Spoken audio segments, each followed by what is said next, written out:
தாம்பரம் மாநகராட்சி திமுக சார்பில் தனியார் திருமண மண்டபத்தில் பொது உறுப்பினர் கூட்டத்தில் செங்கல்பட்டு மாவட்ட தாம்பரத்தில் உள்ள தலைமை அரசு மருத்துவமனையை திறந்து வைக்க வருகை புரியும் தமிழக முதலமைச்சர் மு.க.ஸ்டாலின் அவர்களுக்கு உற்சாக வரவேற்பு அளிப்பது என தீர்மானம் நிறைவேற்றப்பட்டது.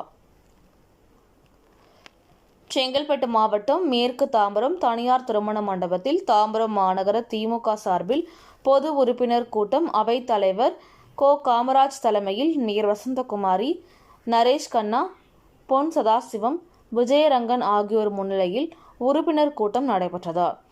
இந்த கூட்டத்தில் சிறப்பு அழைப்பாளராக தாம்பரம் சட்டமன்ற உறுப்பினர் எஸ்.ஆர். ராஜா அவர்கள் கலந்து கொண்டு தாம்பரத்தில் உள்ள அரசு தலைமை மருத்துவமனையை திறந்து வைத்து மாநகரத்திற்கு கழக தலைவர் வருகை குறித்தும், முத்தமிழ் அறிஞர் கலைஞர் அவர்களின் நினைவு நாள் குறித்தும், ஓரணியில் தமிழ்நாடு உறுப்பினர் சேர்க்கை குறித்தும், கழக வளர்ச்சி பணிகள் குறித்தும் கழக உறுப்பினர்களிடம் எடுத்துரைத்தும் சிறப்புரையாற்றினார்.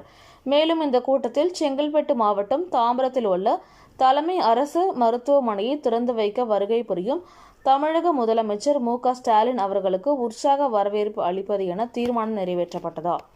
இந்த கூட்டத்தில் தாம்பரம் மாநகராட்சி மண்டல குழு தலைவர் காமராஜ், இந்திரன், வே. கருணாநிதி, தாம்பரம் சட்டமன்ற தொகுதி பார்வையாளர் பிரதி இளம் ஸ்ருதி, பகுதி செயலாளர்கள் சேகர், சுரேஷ், மாமன்ற உறுப்பினர்கள், இளைஞர் அணி, மகளிர் அணி, கழக நிர்வாகிகள் ஆகியோர் 1000க்கும் மேற்பட்டோர் இக்கூட்டத்தில் கலந்து கொண்டனர்.